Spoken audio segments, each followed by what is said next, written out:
Alhamdulillahirabbil alamin wal aqibatu lil muttaqin wa la udwana illa 'alal zalimin. Allahumma shalli wa sallim wa barik ala nabiyyina Muhammadin wa ala alihi wa sahbihi ajma'in. Yaqulullahu tabaraka wa ta'ala fi kitabil aziz wa muttaqal qailin. A'udzu billahi minasy syaithanir rajim. Ya ayyuhalladzina amanu idza qumtum ilas shalah faghsilu wujuhakum wa aydiyakum ilal marafiq wamsahu bi ru'usikum wa arjulakum ilal ka'bayn. Shadaqallahu adzim. Bapak yang dirahmati Allah, alhamdulillah kita bersyukur kepada Allah Subhanahu wa taala dalam suasana yang hening ini di hari libur yang panjang.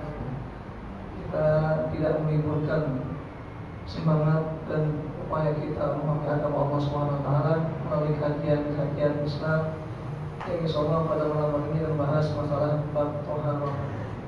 Salawat dan salam semoga senantiasa tercurah pada Nabi Muhammad sallallahu alaihi wasallam, uswatuna wa qudwatuna, suri teladan kita semua yang kita berharap mudah-mudahan menjadi umat Rasulullah SAW yang mampu berkomitmen untuk menjadi umatnya yang senantiasa memuliakan Allah dengan sebaik-baiknya. Amin ya rabbal alamin.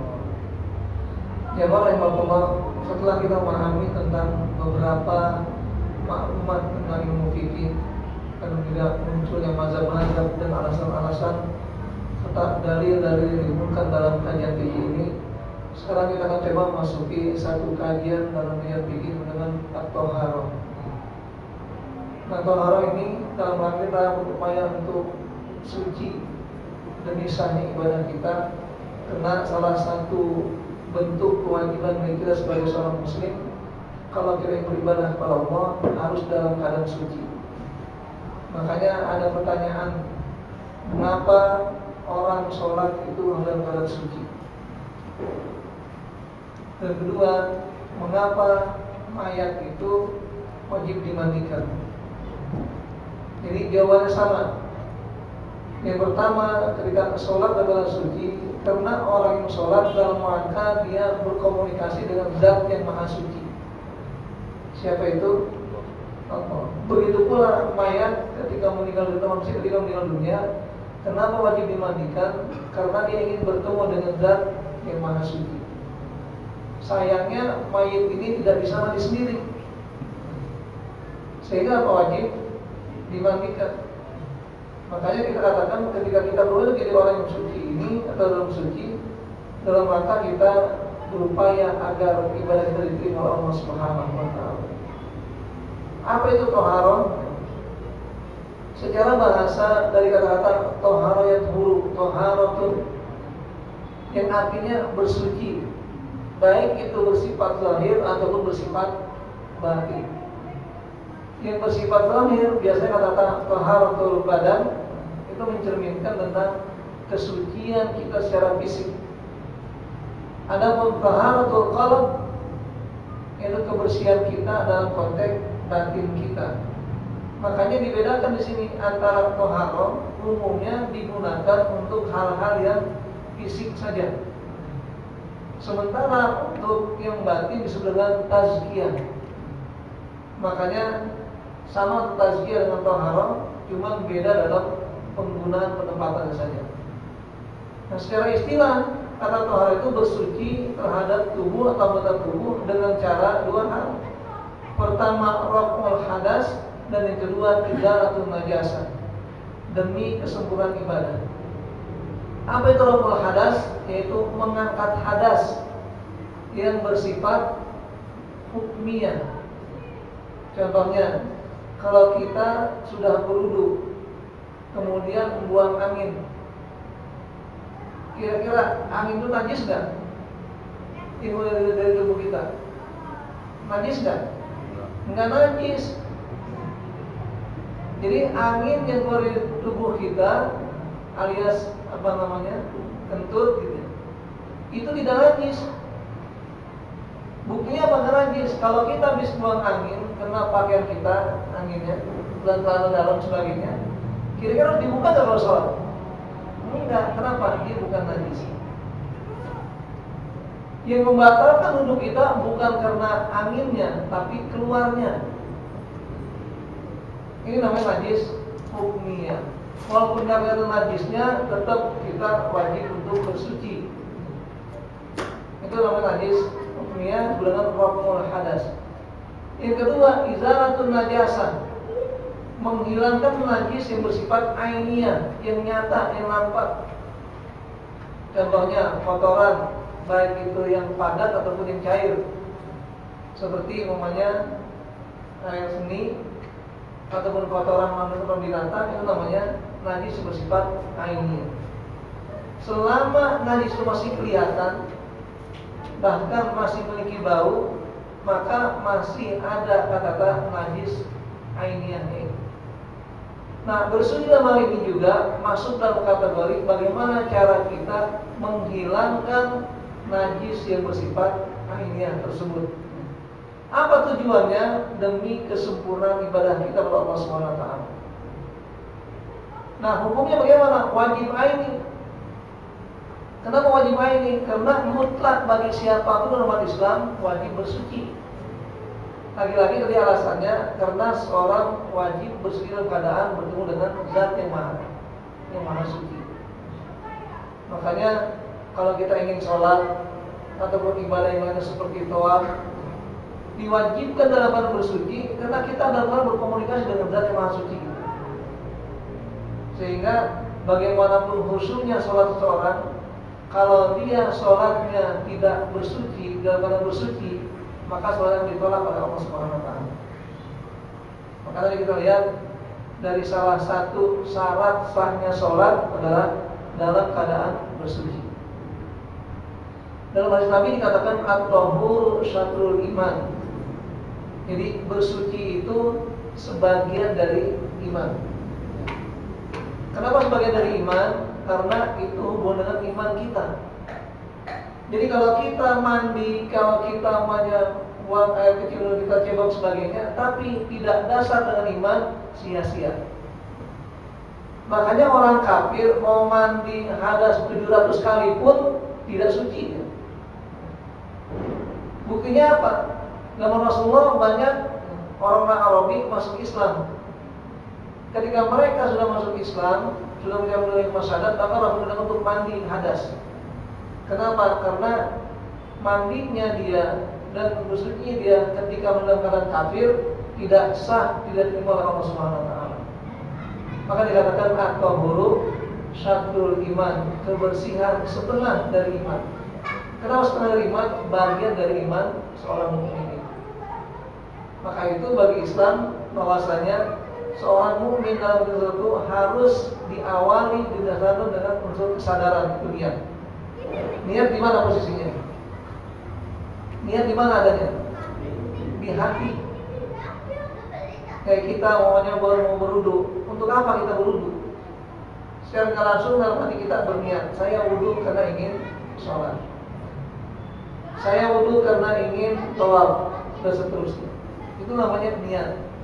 Walaupun dalam hal ini kita sudah bahas pada bulan sebelumnya bahwa niat itu boleh dilafazkan dan boleh tidak dilafazkan. Kenapa? Karena hakikatun niyah atau mahalun niyah fil qalbi. Hakikatnya posisinya adalah hati kita. Kadang ada orang melafazkan niat tapi dalam hatinya nggak sah niat. Contohnya pagi sholat umpamanya, dia sholat maghrib, padahal niatnya sholat isya, yang nggak sah. Waktu itu udah sholat di fardhu maghribi, padahal dia sholat isya. Tadi nggak ada sesuaian antara hati dengan ucapan. Karena sifatnya ucapan sekedar mi'yar saja, ukuran. Sehingga dikatakan al-lisan mi'yarul qalb. Lidah itu merupakan ukurannya dan corongnya hati. Makanya kalau ada orang berpikir begini, dia kan cuma perkataannya baik, padahal hatinya jahat, nggak benar. Dia sebenarnya perkataan lembut, hatinya jahat dan nggak benar juga, atau sebaliknya. Kenapa? Karena yang sebenarnya orang mukmin itu hatinya dan ucapannya harus sinergi, harus sama. Sehingga lihat kata Allah tentang niat ini. La yu'akhidukumullahu bil-lagwi fi aymanikum walakin yu'akhidukum bima kasabat qulubukum. Allah tidak akan memperhitungkan segala apa yang diperbuat oleh seorang manusia atau seorang mukmin kecuali atas dasar kesadaran dari hatinya. Jadi kalaupun kita berwudu 1000 kali, tapi niat kita tidak sah di sisi Allah, maka tidak sah suci kita. Maka dikatakan ini at-tahuru syatrul iman. Bagaimana dasar hukum yang bersuci ini?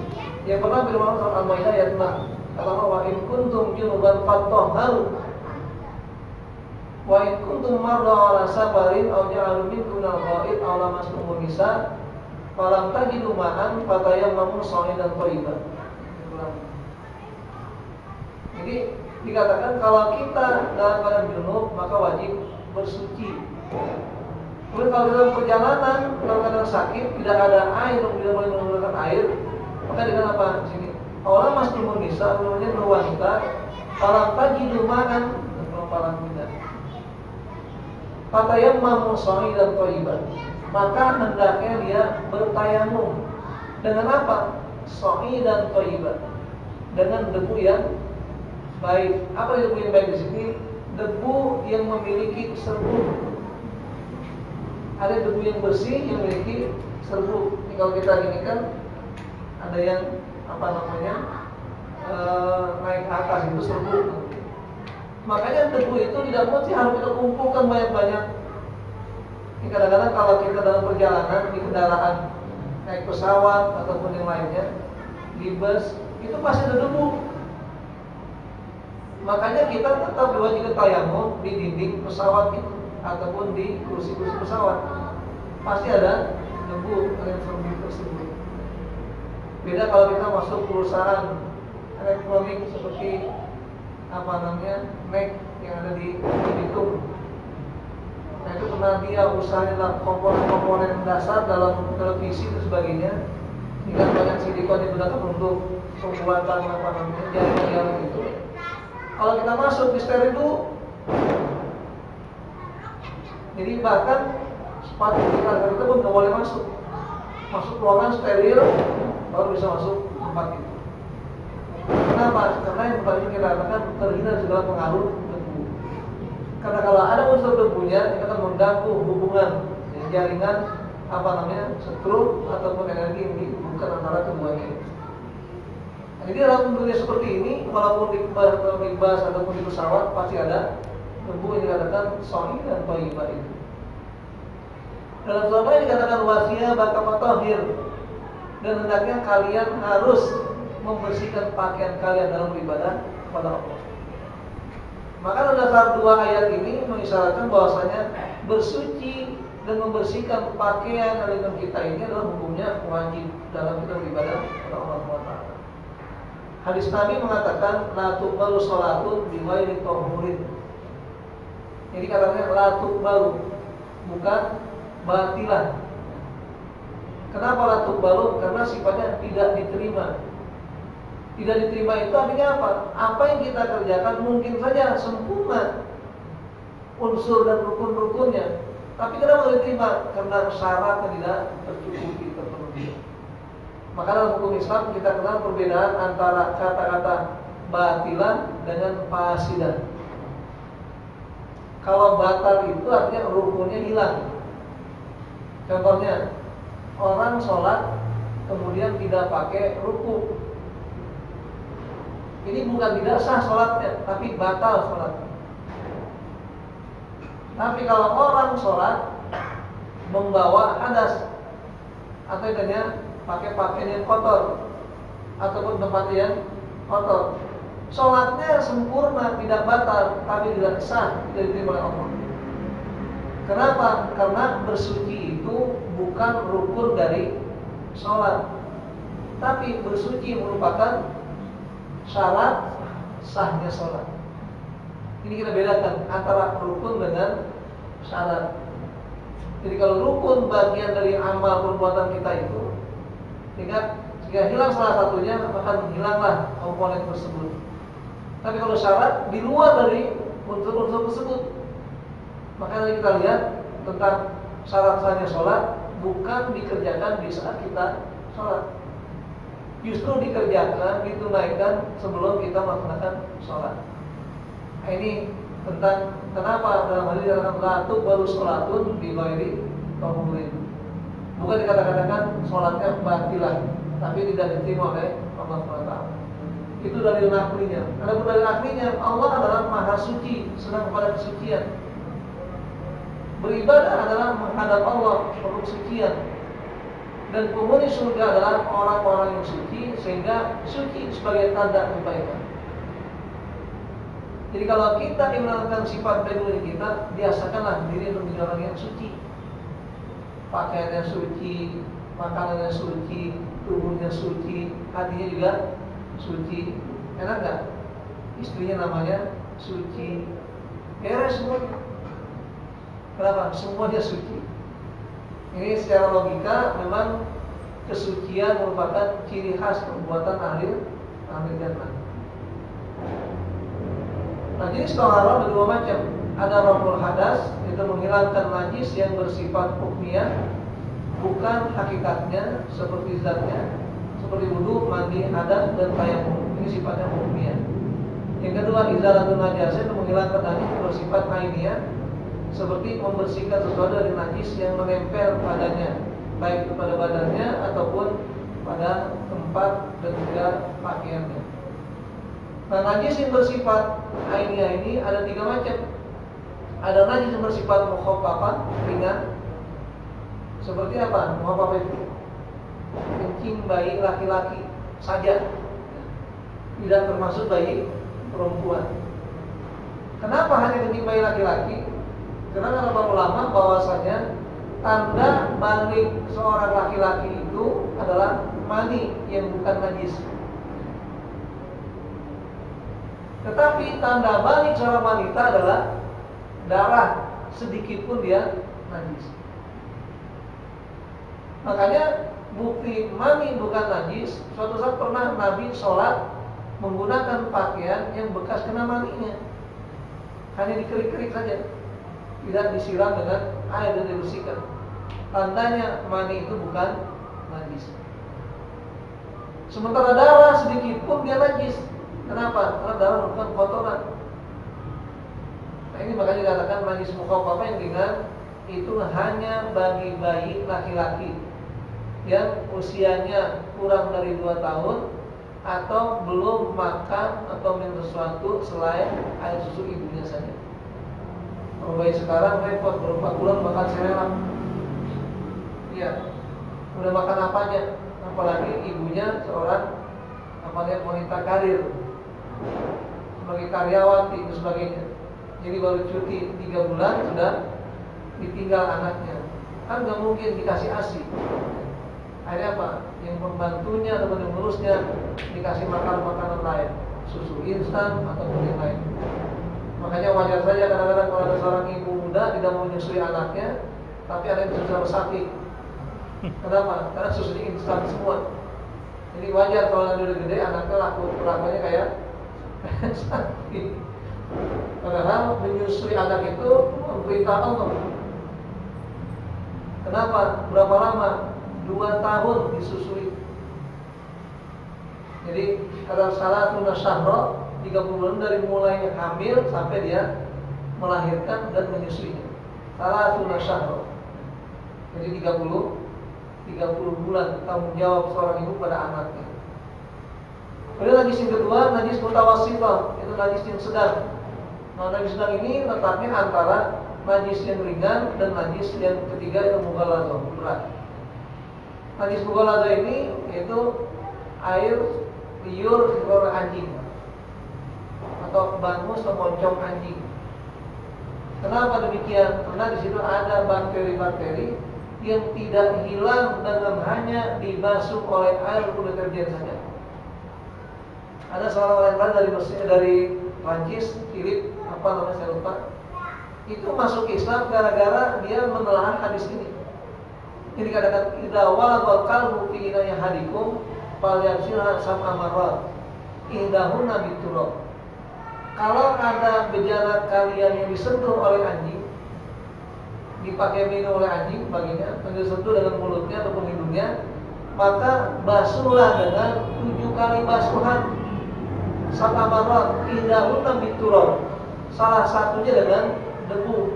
Dalam hadis lain, awsaruna biturab. Di tengah-tengahnya harus dengan debu.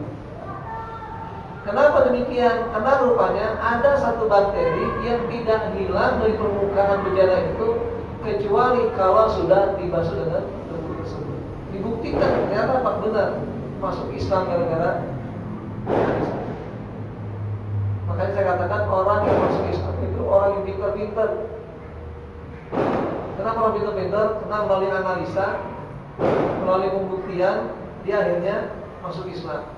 Tapi sebaliknya, orang-orang Muslim yang pindah ke murtad pada agama lain, ada orang yang bodoh. Kenapa bodoh? Karena saking bodohnya, kebutuhan makanan diukur dengan iman. Dari bantuan sembako sebagainya, pindah agama. Ini kan orang bodoh. Padahal dia masih bisa mengajukan bantuan di ambil zakat ataupun baik orang muslim yang lainnya. Nah, kenapa dilakukan hal itu? Dia hanya mengandalkan, jadi iman diukur dengan harga yang begitu murah. Makanya beruntunglah bagi kita sebagai seorang mukmin, seorang muslim ini yang tetap mempertahankan Islam kita dalam kondisi apapun. Kira-kira kalau umpamanya Allah qadarullah, alhamdulillah, seandainya kita di kemiskinan merata, kira-kira akidah kita goyang nggak?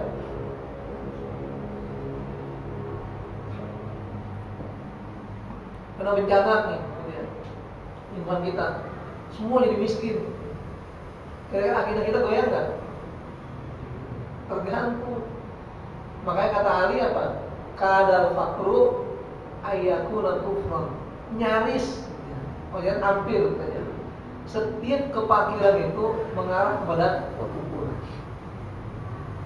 Maka kata beliau juga, seandainya kepakiran adalah jasad, saya akan bunuh terlebih dahulu dibanding yang lain. Makanya kita orang Islam tidak boleh miskin. Boleh miskin kita? Enggak boleh. Makanya berusaha. Jangan menjadi orang miskin adalah emang dari soalnya begini. Enggak, usaha. Ternyata apa? Kepuasan hidup bukan terletak pada bagaimana banyaknya harta, tapi bagaimana cara kita menerima ketentuan Allah SWT. Makanya kata Allah apa? Dalam hadis kursi dikatakan, Innallaha idza habba 'abdan ibtalah. Sesungguhnya Allah itu kalau senang kepada seorang hamba diuji dia. Apa ujiannya? Musibah macam-macam. Faman radiya falahu ar-ridha. Barang siapa yang ridho atau rela dengan ujian tersebut, dia akan mendapat ridho dari Allah Subhanahu wa taala. Wa man sahita fa alaihi syukr. Dan barang siapa yang murka, dia pun akan mendapatkan kemurkaan dari Allah Subhanahu wa taala. Jadi intinya namanya musibah, bencana dan ujian bukan pada bagaimana berat kecilnya. Jadi bagaimana cara kita menyikapinya. Ada orang cuma diuji dengan kesehatan fisik yang menurun terus, sudah nyap-nyap terus. Allah nggak adil, Allah tidak bijaksana. Kenapa saya tiap minggu sakit mulu? Apalagi tiap hari Jumat sore sakit terus. Akhirnya mengaji jadi-jadi. Kenapa? Ada aja pusing, sakit gigi, mata dan sebagainya. Itu ujian. Kita ngeluh terus, kita nggak ada upaya, berarti kita paling tidak menerima dengan ujian tersebut. Ini makanya kita katakan izalatul najasah ini, jadi 3 jenis najis tadi. Jadi ada mukhaffafah yang ringan, itu kencing dari bayi laki-laki saja. Yang kedua yang besar adalah mughalladhah, yaitu dari air liur anjing. Dan yang ketiga sisanya mutawassithah, termasuk kotoran manusia, binatang selain anjing dan seterusnya. Ini mutawassithah. Nah, apa yang dibutuhkan di dalam kita bersuci? Maka kita perlu ada alat bersuci. Ada alat pokok, ada alat pengganti, juga ada alat yang bersifat situasional. Alat pokoknya adalah air. Makanya air yang kita bicarakan dalam bersuci minimal ada 7 macam air. Pertama air laut, kedua air sungai, ketiga air sumur, keempat air mata air, kelima air hujan, keenam air embun, ketujuh air es. Jadi kalau kita di rumah pompa mati, akhirnya apa? Ada sisa es batu di kulkas, maka boleh kita berwudu dengan air es tersebut. Olesinnya piring. Kenapa? Karena dia membasuh adalah membasahi atau mengusap sekedar sisa-sisa air yang kita usap tadi. Makanya dalam anggota wudu yang wajib ada dua yang disebut ulama yang wajib dibasuh dan ada dua yang boleh untuk diusap. Apa yang boleh wajib dibasuh? Muka dan tangan. Ini wajib dibasuhnya wajib basah. Rambutnya dibasuh. Sementara yang kedua, kepala dan kaki boleh diusap. Makanya kita untuk membasuh kaki ini sifatnya pilihan. Terutama dalam kondisi umpamanya musim dingin, maka kita boleh mengusap kaki bahkan di atas kaos kakinya saja. Kalau kita dalam musim dingin seperti itu. Kadang-kadang teman-teman dari Afrika biasanya itu mereka yang takut main dengan udara dingin, takut air. Jadi kalau dalam musim dingin menggunakan air itu kadang-kadang seminggu hanya 2 kali saja. Saking takutnya kena air. Karena memang kita katakan bahwasanya bukan airnya yang bikin dingin, tapi udaranya itu. Kalau ada bekas tetesan air sedikit saja kena terpa angin, ini seperti nggak ada telinga. Saking dinginnya udara tersebut. Nah, kemudian ada 4 kelompok air yang bisa kita pahami dalam rangka kita melaksanakan taharah. Yang pertama air mutlak.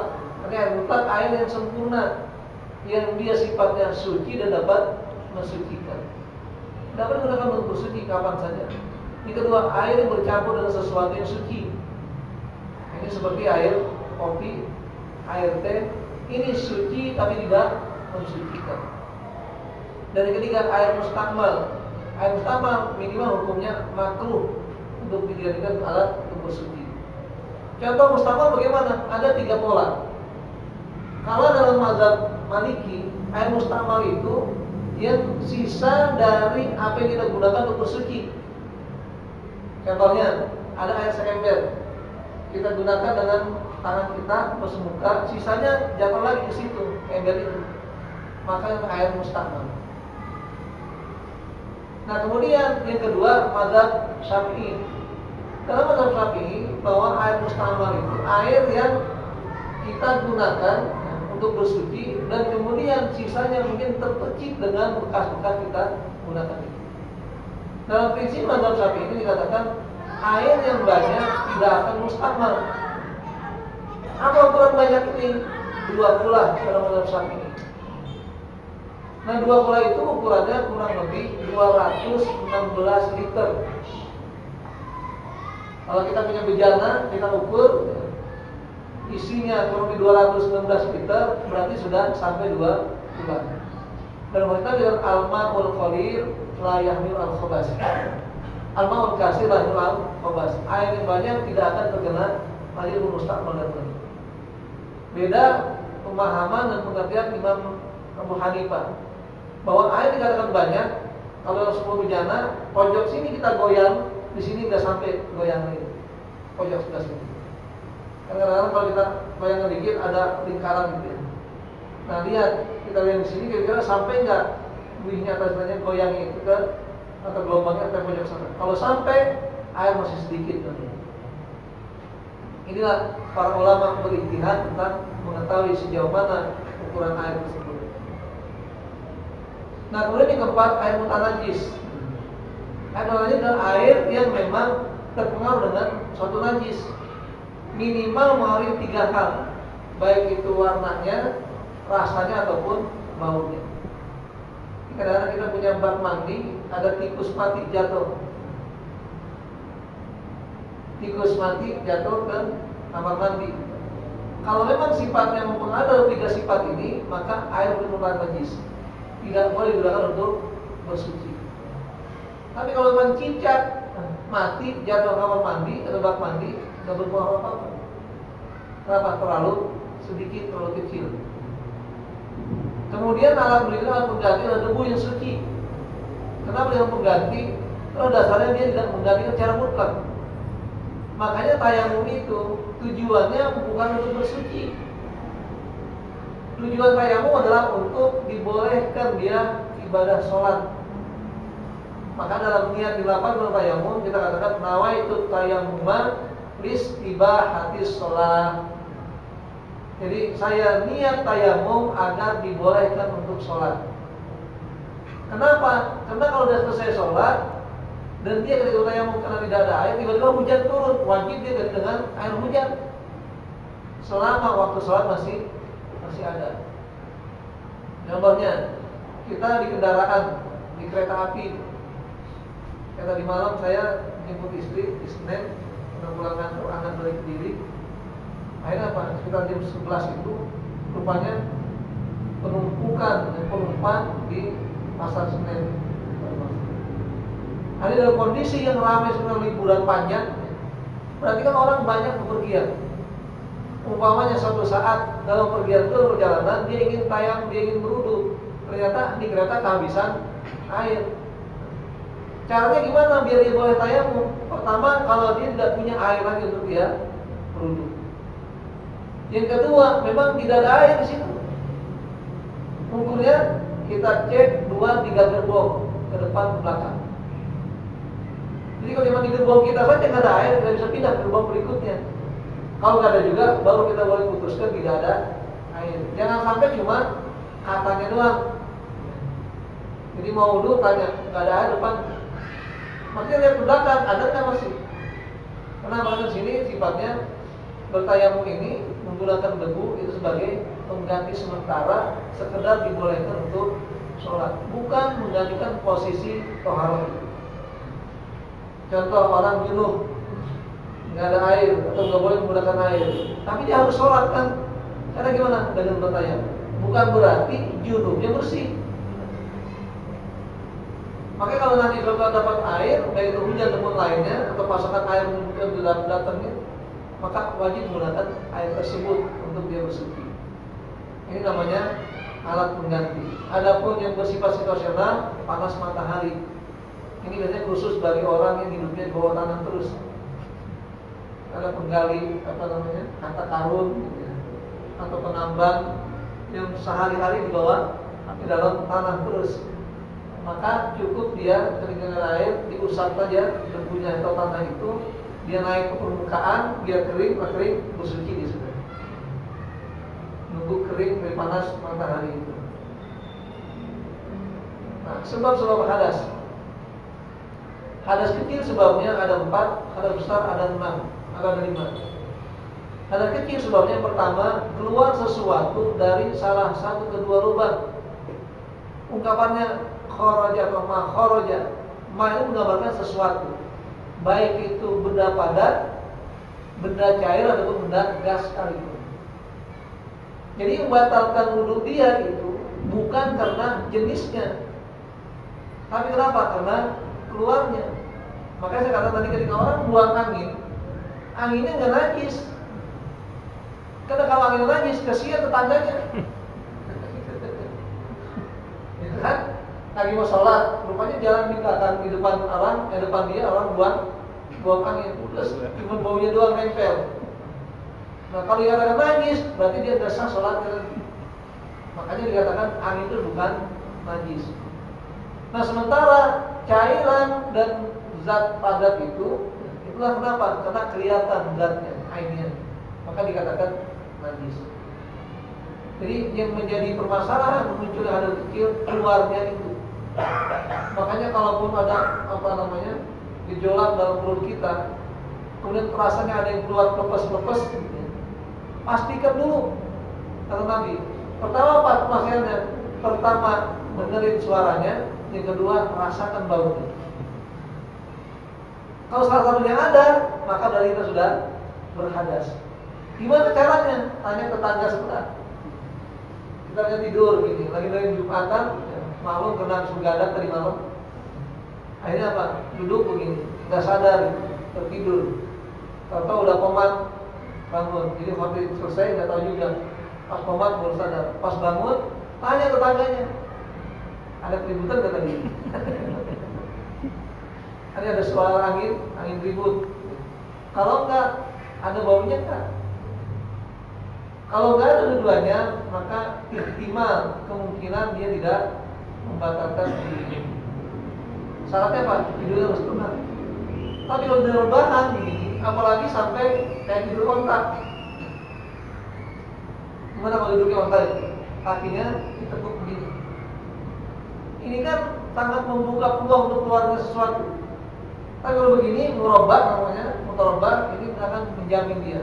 Kalau dikatakan bahwasanya mata itu dikatakan al-ainani bikal al-asu. Dua mata itu menjadi penyumbat obat tersebut. Artinya kalau kita mata terbuka sadar, ketika mau keluar juga ditahan. Makanya menahan buang angin boleh, tapi ke dalam sholat hukumnya makruh. Jadi umumnya kita kebelet nih membuang angin, boleh ditahan. Panggilan Assalamualaikum warahmatullahi wabarakatuh. Sah sholatnya, sah saja. Kenapa? Karena rukun sudah selesai, salam pertama. Ini jangan sampai mentang-mentang jujur gitu. Akhirnya apa? Lagi sholat, aku rakaat terakhir, pengen buang langsung pengen. Nah itu kita katakan itu malah kurang etikanya. Jadi itu keluar sesuatu dari salah satu kedua teman. Yang kedua hilang akal karena tidur, baik itu pingsan ataupun karena gila. Kenapa hilang akal? Hilangnya kesadaran. Contoh orang tidur hilang kesadaran, kalau dia pegang pena, dia pegang pulpen begini, tidur jatuh pulpennya dia sadar, dia sudah tidur nyenyak. Tapi kalau dia pegang sesuatu, jatuh kaget, itu belum tidur nyenyak, tidak batal wudu. Ini ukurannya untuk kita bisa memastikan kira-kira wudu kita batal tidak, lihat kondisi kita. Yang ketiga, bersentuhan kulit lawan jenis yang bukan mahram. Yang aneh dalam mazhab Syafi'i, bahwasanya suami istri itu saling membatalkan. Makanya kata Imam Al-Basri, kata beliau, aneh pernyataan imam. Kenapa aneh? Padahal istri itu mahram atau suami mahram terdekat bagi seorang istri. Kenapa ketika bersentuhan kulit suami istri dianggap membatalkan wudu? Kata Imam Syafi'i, karena wanita tersebut awalnya adalah bukan mahram, sehingga ketika dia berhubungan pun tetap dengan bukan mahram juga. Adapun mahram dimaksudkan karena membatalkan wudu. Kenapa? Karena ketika di bersentuhan kulit suami istri itu akan ada rasa sur atau ser dan sebagainya. Nah maka ini jadi perdebatan sengit antara tiga mazhab. Karena perbedaannya antara Maliki, Syafi'i, dan Hanafi di sini. Kalau Maliki mengatakan kalau dia tidak sengaja maka nggak batal wudunya. Umpamanya kita lagi tawaf bersentuhan dengan wanita asing, kan banyak asing di sana. Tapi nggak sengaja, walaupun kesenggol lama gitu kan, DP terus, kalau DP terus, sengaja nggak gitu. Pokoknya kesenggol gitu ya, kalau udah potong pati kecapean, maka dalam mazhab Maliki tidak membatalkan wudu. Dalam mazhab Hanafi lain lagi, kalau tidak timbul rasa ser gitu ya, walaupun sengaja tidak batal wudunya. Nah, terjadilah perdebatan sengit. Diantaranya apa? Gimana kalau seandainya dengan adiknya sendiri, atau dengan ibunya sendiri? Kadang-kadang ada orang di dalam adiknya malah berasa ser itu. Maka mazhab Hanafi batal walaupun dia mahram. Jadilah tidak ada tarjih yang kuat masing-masing. Jadi masing-masing pendapat ada kelebihan, ada kekurangannya. Tinggal pada kita mau yakinin mana.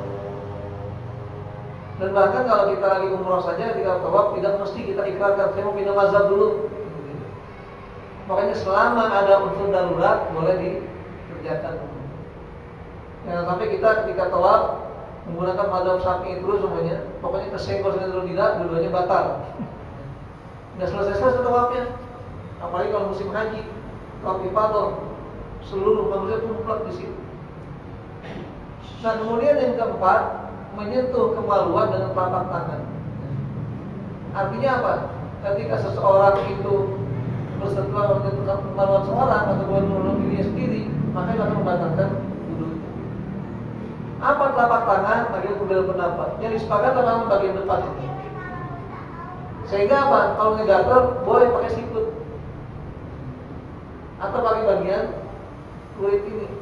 Semuanya kemaluan gatel gitu. maka dia boleh usap dengan selain telapak tangannya.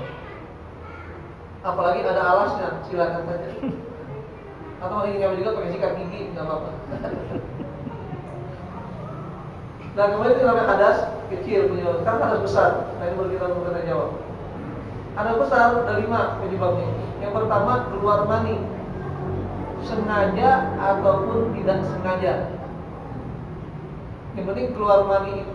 Dan kita punya mani bukan najis, tapi kita orang batal wudunya karena keluarnya itu. Batal apa namanya? Kesuciannya karena keluarnya.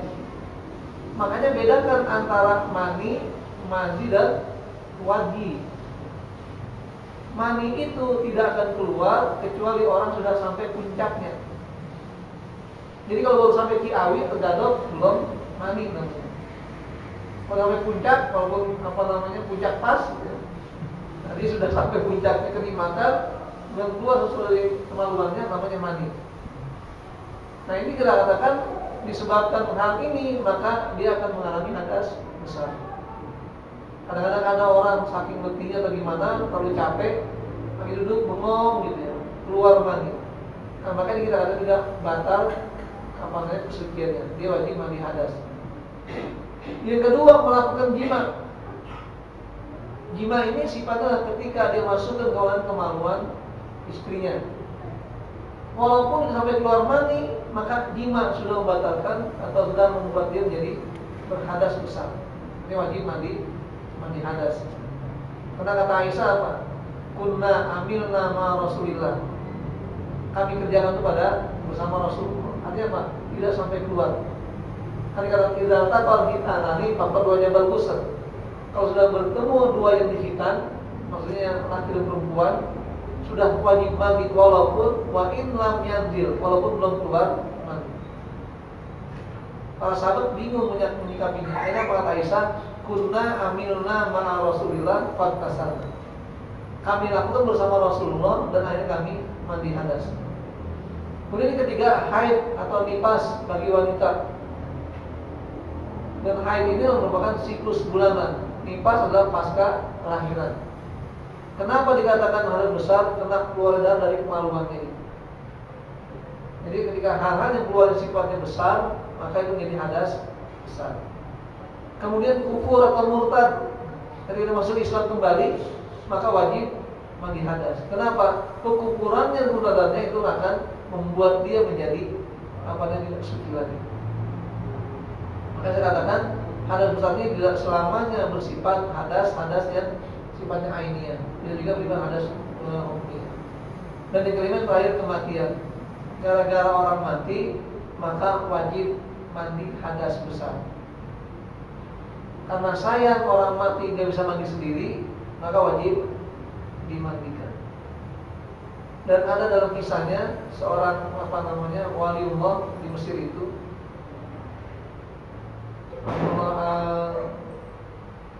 dari Tonto ya. Beliau ini ketika divonis sudah meninggal itu di malam hari seperti ini, ternyata apa? Pas pagi hari atau pertengahan malam, biasanya sepertiga malam terakhir, dia bangun, mandi, kemudian tidur lagi dan mandi. Sehingga repotnya apa? Murid-muridnya ketika habis subuh, ini harus dimandikan atau tidak? Kenapa? Sudah bersih semua, sudah mandi sendiri. Tetap di dalam hukum Islam, pelaksanaan hukum bukan bagi mayit, tapi bagi yang hidup. Maka tetap wajib dimandikan orang tersebut. Rupanya ditelusuri, kenapa beliau demikian rupa mendapat satu keistimewaan dari Allah? Karena seumur hidupnya auratnya tidak pernah dilihat oleh orang lain. Karena belum sempat menikah juga. Jadi tidak menikah, sehingga tidak pernah menampakkan aurat bukalazurnya. Sehingga Allah anugerahkan satu karomah baginya, walaupun sudah mati bisa mandi sendiri. Kira-kira di kita kalau begitu rame kan? Orang udah divonis mati, kadang-kadang nantinya jatuhnya dengan perdebatan. Tiba-tiba apa? Pagi tinggal tidur malam-malam, pagi sudah rapi semuanya. Untung nggak pakai bedak. Untung nggak bungkus diri sendiri. Jadi suatu keanehan, makanya tidak menjadi faktor ketentuan hukum. Itulah jamaah rahimahullah tentang beberapa hal yang berhubungan dengan asbabul hadas dan tentang pentingnya memahami arti taharah.